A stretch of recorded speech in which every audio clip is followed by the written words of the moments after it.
Face to face देख रहे हैं आप और मैं हूं आपके साथ तेजवीर धनखड़। आज घरौंडा के एसटीपी प्लांट में एक दिवसीय कार्यशाला का आयोजन किया गया है। कार्यशाला ट्यूबवेल ऑपरेटर को लेकर की गई है, जिसमें शहरी और ग्रामीण क्षेत्र में किस तरह से जो ट्यूबवेल के कनेक्शन है वे होने चाहिए, किस तरह से उनका रखरखाव है वो होना चाहिए। इसके अलावा जल जीवन मिशन के तहत स्वच्छ पेयजल सभी को मुहैया करवाने के लिए भी आज यहाँ पर ट्रेनिंग दी गई है। आज हमारे साथ यहाँ पर कुछ ऑपरेटर्स हैं जिन्होंने इस ट्रेनिंग में हिस्सा लिया है। किस तरह की ट्रेनिंग थी और क्या कुछ मुद्दे रहे और किस तरह से आगे जो भविष्य का है वो स्टेप रखे जाएंगे, कैसे लोगों तक जो साफ़ पानी है वो पहुंचेगा, जो शिकायतें होती है गंदे पानी को लेकर वो किस तरह से उनका निवारण किया जाएगा। हमारे साथ सोमदत्त जी है। सबसे पहले ये जानना चाहूँगा, जो आज ये ट्रेनिंग हुई है कभी पहले हो पाई है ऐसी ट्रेनिंग? नहीं, पहले तो कभी नहीं हुई जी। हमारे एसडीओ साहब आए रविंदर सैनी जी, वो उन्होंने ये बहुत अच्छा प्रोग्राम किया और लोगों को जागरूक करने के लिए अवैध कनेक्शन है जो वो बंद करवाने के लिए, अवैध प्लम्बर जो शहर में गांव में नाजायज़ कनेक्शन करते हैं उनको बंद करने के लिए। जी। क्योंकि वो आधा इंची या 1 इंची पाइप लोहे की लगा देते हैं, उससे फिर पानी वेस्टेज और गंदगी आती है जी। तो इस सेमिनार में ये सब बंद करने के लिए वो किया गया है जी। बिल्कुल, जो कनेक्शनों को लेकर दिक्कतें आ रही थी वो इस सेमिनार में इसमें ट्रेनिंग दी गई है। इसके अलावा जो धर्मवीर जी आपसे जानना चाहूँगा कि जो कनेक्शन होते हैं वो किस तरह से किए जाने चाहिए, जो आप लोग करते थे, यहाँ पर कुछ नया सीखने को मिला आपको? हाँ, मैं धन्यवाद करता हूँ हमारे एसडीओ साहब का, जो इन्होंने हमारे से सेमिनार लगाया। जल मिशन जो 1 दिवसीय प्रोग्राम था वो हमारे सर्विस काल में सबसे पहला ही प्रोग्राम था और बहुत ही अच्छी शिक्षाएं हमारे को सीखने को मिली हैं। तो सबसे पहले तो हमें हर आदमी को जागरूक करना होगा, क्योंकि लोग कनेक्शन अवैध रूप से कराते हैं और पानी के को व्यर्थ बहाते हैं।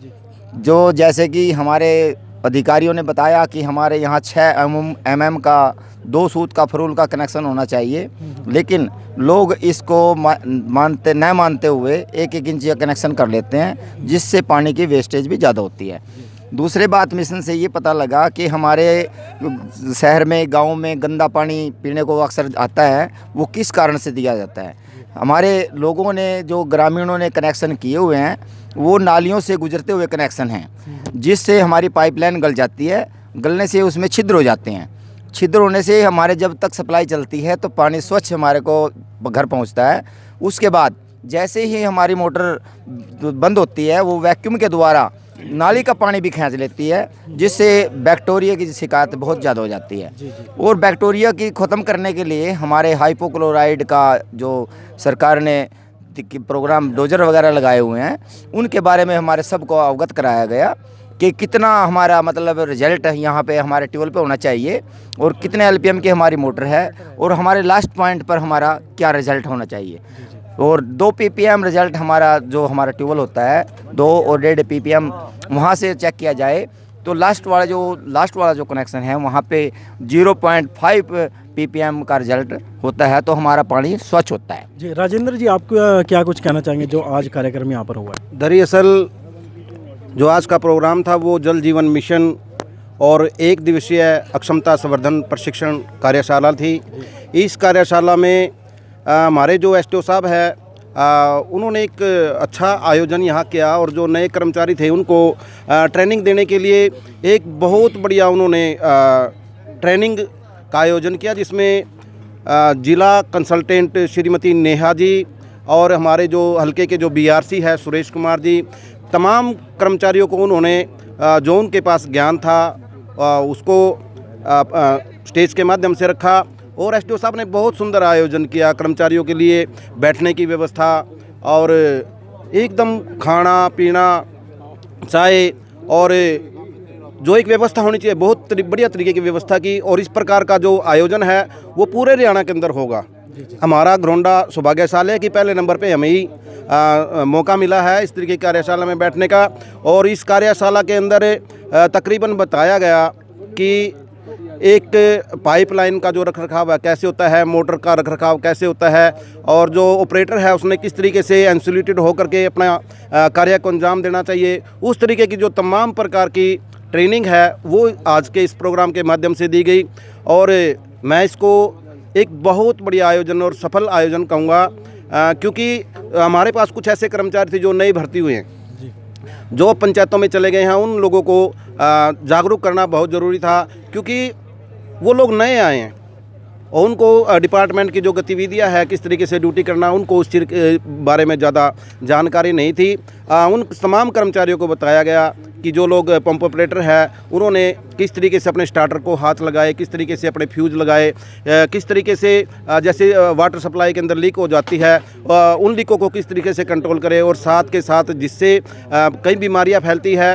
पानी के अंदर कीटाणु वगैरह हो जाते हैं, उससे बचाने के लिए जो हाइपोक्लोराइड है उसके बारे में तमाम प्रकार की जानकारियाँ आज के इस एक दिवसीय जो प्रशिक्षण कार्यशाला थी इसके अंदर दी गई।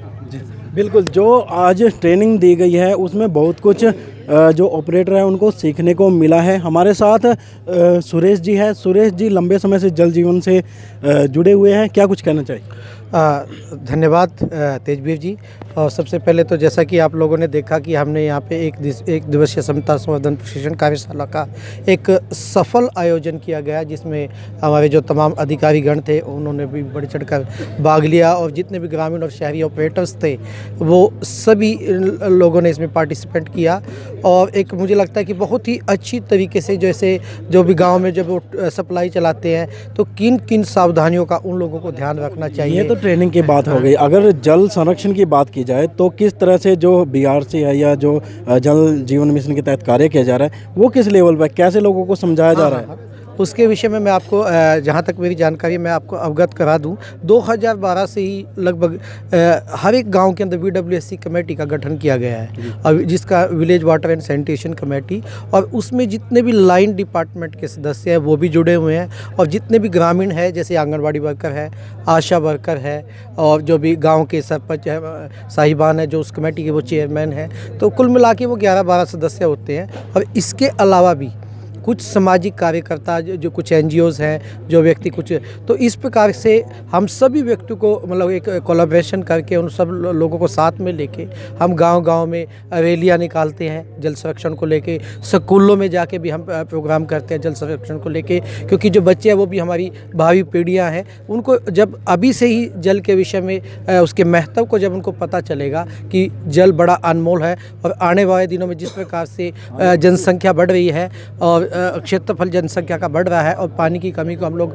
महसूस कर रहे हैं, तो इस विषय को लेके हम पूरे ब्लॉक लेवल पे, डिस्ट्रिक्ट लेवल पे, पूरे राज्य लेवल पे और पूरे एक राष्ट्रीय स्तर पर ये मुहिम पूरे गांव-गांव में चली। लंबे समय से जागरूकता अभियान चला रही है, आप लोग भी चला रहे हैं, तो उसके बावजूद भी कहीं ना कहीं जो वाटर वेस्टेज है वो देखने को मिलती है। कमी कहाँ पर है? देखिए, मैं आपको आपकी जानकारी के लिए मैं बता दूं, ऐसा नहीं है कि जो मुहिम जो सरकार के द्वारा चलाई गई है और हम सब लोग जो उसमें कोलैबोरेशन करते, पार्टिसिपेंट करते हैं, तो कहीं ना कहीं उसमें एक रुकावट तो आई है, लेकिन ये इसमें भी कोई दो राय नहीं है, सच्चाई, बल्कि जिस मकाम तक हमें पहुंचना चाहिए था उसमें हमें अभी पहुंचने की आवश्यकता है। और इसके लिए एक ही चीज़ की आवश्यकता है कि जब तक हम गांव की लास्ट कड़ी तक नहीं पहुंचेंगे, हर एक व्यक्ति तक जब तक जागरूक हम मतलब एक पूरे तरीके से जागरूक तो हम हो चुके हैं, लेकिन जब तक हमारे व्यवहार में वो परिवर्तन नहीं आएगा तब तक मतलब हम इस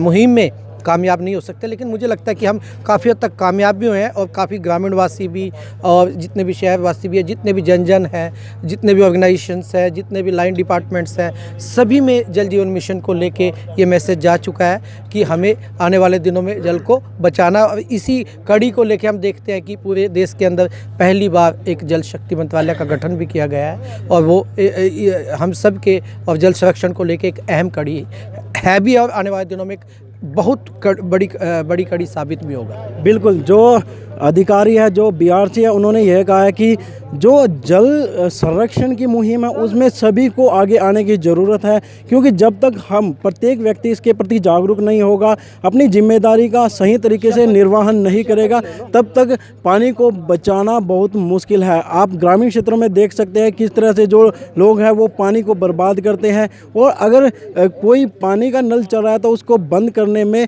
काफ़ी कोताही बरतते हैं। इसके अलावा अगर जो कई बार कनेक्शन को लेकर इशू आते हैं, लोग कहते हैं कि उनके घरों में जो पानी है वो गंदा पहुंच रहा है, जिसका मेन जो कारण होता है वो गंदे पानी से पाइपलाइन का गुजरना होता है। इसके अलावा जो सही तरीके से कनेक्शन नहीं किया गया होता उसकी भी सबसे बड़ी वजह होती है। इसके बारे में अधिकारी क्या कुछ कह रहे हैं वो आपको सुनाते हैं। क्या कार्यक्रम रखा है जल बचाने? नमस्कार जी, मैं Ravinder Singh SDO public health Gharaunda से। आज का हमारा ये जो कार्यक्रम था, एक दिवसीय कार्यशाला थी हमारी ये। इसमें हमारा जो आरएमई स्टाफ है, जैसे ऑपरेटर्स हैं, प्लम्बर हैं, इलेक्ट्रीशियन हैं, जो विभाग को अपनी सेवाएं दे रहे हैं, उनको एक प्रकार से ये मोटिवेशन की कार्यशाला थी हमारी। इसमें हमने सभी को यहाँ पर ट्रेनिंग दी है कि कैसे कैसे आपने अपनी ड्यूटी को अच्छी तरह से निभाना है, अपनी ड्यूटी को करना है। ट्यूबवेल की सप्लाईज़ के बारे में बताया और मोटर्स के बारे में बताया, स्टार्टर के बारे में बताया, फ्यूज़ वगैरह कैसे लगाने हैं, ये सभी चीज़ें जो हमने इनको अवगत कराया, इनको ट्रेनिंग दी है। और ये जो आज की हमारी कार्यशैली है, ये मैं समझता हूँ कि हमारे स्टाफ के लिए बहुत ही ज़्यादा लाभदायक सिद्ध होगी। और ऐसे ऐसे मौके, ऐसी ऐसी कार्यशालाएँ भी फ्यूचर में मैं यही बोलूँगा कि ये होती रहनी चाहिए, ताकि हमारे जो स्टाफ है वो सभी के लिए फ़ायदेमंद हो। आज जैसे अभी हम सवेरे 9 सवा 9 बजे हमने शुरू की थी कार्यशाला, और इसमें हमारे स्टाफ ने, सभी कर्मचारियों ने बड़ा पेशेंस का जो परिचय दिया है वो बहुत अच्छा लगा, सभी ने ध्यान से सुना।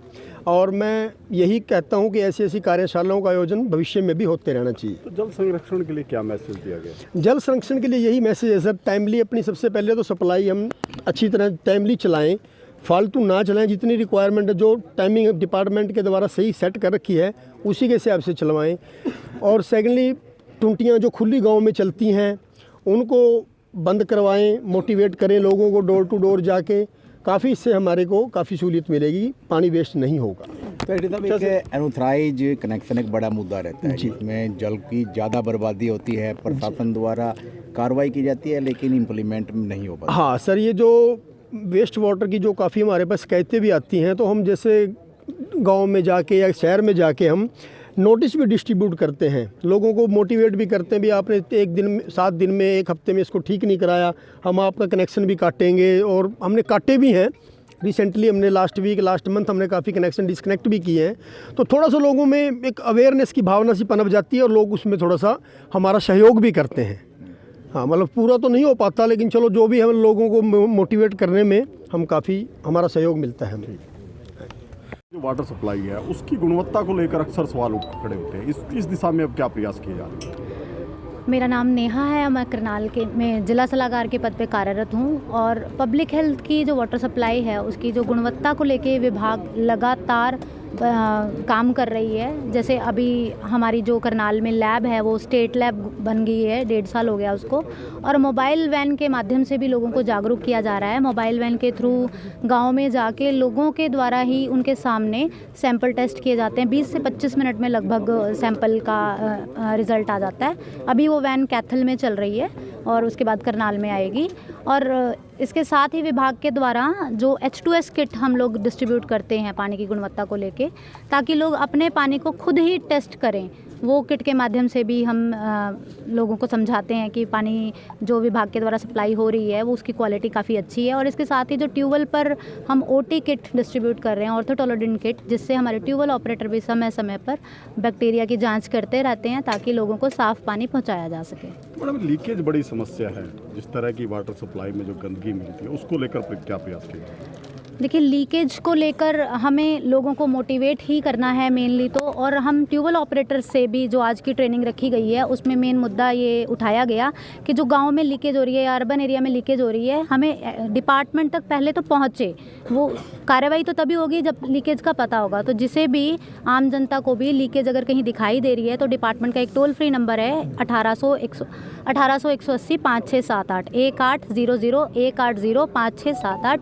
इस पर आप कॉल करें ताकि इस सुविधा का भी लाभ उठाएं वो, ताकि हम टाइम पर लीकेज ठीक कराएं और साफ़ पानी पहुंचाएं।